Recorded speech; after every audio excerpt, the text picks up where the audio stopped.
a couple things I'll just add on. First thing is I think it's important to tell your players what exactly is their platform.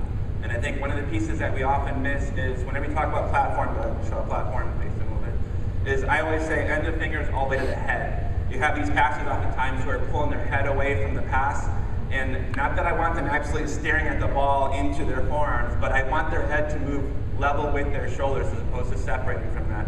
So I think when you explain passing to a player, make sure you first say that your platform includes your fingers all the way through to your head, okay? Second thing is where to receive the ball in relation to their body. We try to say belly button thigh, best case scenario. It's not always possible, especially with tough serves, higher velocity serves, you must take them elsewhere. But best case scenario is that they're receiving somewhere in their belly button thigh range, all right? Third thing, whatever. We want to talk about a little bit about how you train passing and the difference between these two passing a ball back and forth to each other and serve receive. Because I think the two actions are just a little bit different. And so oftentimes I try to think of drills that they can do as partners, but you still address the velocity of a serve without actually waiting for a serve. So one of the drills I want to bring forward to you right now real quick is what we call power passing. So they're gonna shorten up their distance a little bit, and I want you guys actually to go this way a little bit so they can see you guys go this way. Yep. There you go. Yeah, good. Just slightly tweaks so you can kind of see both. Okay, what I think this kind of does is combines both things. It addresses a little bit of ball coming with more velocity. It also allows them to work on their platform angles. So what Mark talked about, shoulders tilting, okay? We're gonna try to receive the ball at belly button height here, and we're gonna basically put our head as the center of a clock. So you'll see Alexa here, so the head's gonna stay centered as a clock, platform's gonna move around. As they do, they're gonna shift their knees open, okay, so back and forth. So power passing, very little movement too, as Mark talked about, or as Diane talked about in terms of steady platform. I don't wanna see swinging here, I wanna see pressing.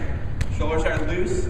I think this allows you to still partner pass, but it also addresses a ball that has velocity on it. Are we gonna pass a ball this flat and fast? Most likely not. However, I think it does a good job of asking them to move each other around slightly, back and forth, okay? Good. So limited amount of this 2 or 3 times a week. You don't want this to be your main focus or your main bread and butter of passing, but it's a nice drill to address that. That's a big target for me. So one thing that becomes a debate in volleyball a lot, where do I pass the ball? Is it my midline? Is it my left hip? You know, I heard people say never pass off the right hip. Hey, you got to get what Russ said, find the best passers, but you've got to get, in teaching of trying to get midline behind the ball may be very difficult when the ball's coming at you with great velocity, but can I at least get my platform to target, or can I play the ball overhead? Overhead is a skill that's really changed the game a little bit. And one thing is thinking about trajectory. If I'm getting the ball to Alexa right there, that has 2 components, height and distance. This has only 1 component, distance, that's too low. So something in between, and depending on where your setter stands, is you need to get passers out on the court and really get people that can really have a good eye-hand coordination to get the ball there. The way I've always taught passing is you pass with your feet. All volleyball skills are a rebound skill. You got to get there, stop, pass. You got to get there, get your feet to ball when you're spiking, feet to ball when you're blocking. So foot movement is critical. I coached one of the greatest passers in the history of volleyball, Aldis Berzins, the best men's passer in the history of the game. And hey, he passed a whole lot different than anybody. His platform was always there, very different than Karch, but they were both great passers. I coached Karen Kemner, Paula Weishoff, 2 great passers, all very different, but all had good foot movement, great eye hand. There's people that can hit a baseball or softball, there's people that can't. Find out right away who can, eye, hand, track the ball, have good peripheral vision, be able to move my feet, and hey, don't waste time teaching people how to pass that can't pass. So find a good passer is a key. Yeah. Recruit good passers, you'll be good. So, anything else on passing? John? 2 things. One, depending on the ball you're using, This ball right here, the ones that we tend to use in our country, I think that there might even be a little different technique to this than the ball that they use internationally. The ball they use internationally is a harder core, softer outside, and the ball doesn't tend to bounce as much. Right? So you might have to direct it more if you're using that purple and yellow ball that they use with their national team. We've been using it in the last 3 weeks and 2 weeks in practice, and it's very different because we're going to go on a foreign tour here in 3 weeks to China with our team. This ball, I think, is a rebound ball, maybe a little bit more than the other one, all right, for me. And so two things that we focus on primarily in passing, one is, and I had a really nice talk with Karch about this, is his thing he told me he seems to focus on the most is getting your platform to the line of the ball, right? If the ball's over here, and however you're going to get your platform, get it to the line of the ball, and you might even have to give up on getting it to target if the ball beats you a little bit, but you can't be doing things like this or dragging it or turning it as it hits you. Sometimes you just might have to give up. If I'm supposed to pass it over here and the ball's way over here, if I do this at the last second, that's going to create errors. Right? So I think it's a rebound in that take the line of the ball and get your passers to get their platform on that line wherever you're going to teach them to have it on their body, center line, whatever you're going to do. Get the platform to the line and don't let it be moving across the line of that ball.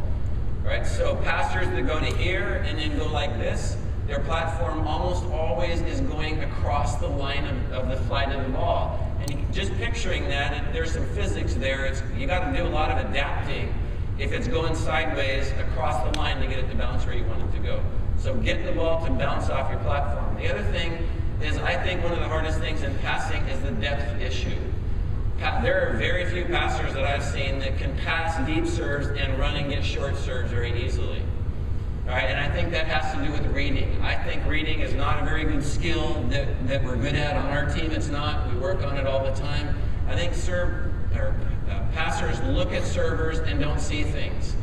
They just see them standing there. They don't see where the toss is. They don't see where they're facing. They don't see how hard they're swinging. The last thing, which I think is the most important.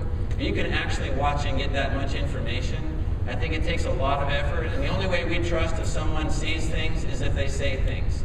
So if we're passing next to one another, and there's a ball that's been served and they don't say short line or deep or short John or deep, whoever's there, then I'm not going to trust what they're doing unless I practice with them a lot, which isn't usually most of our teams. So that's two things for me.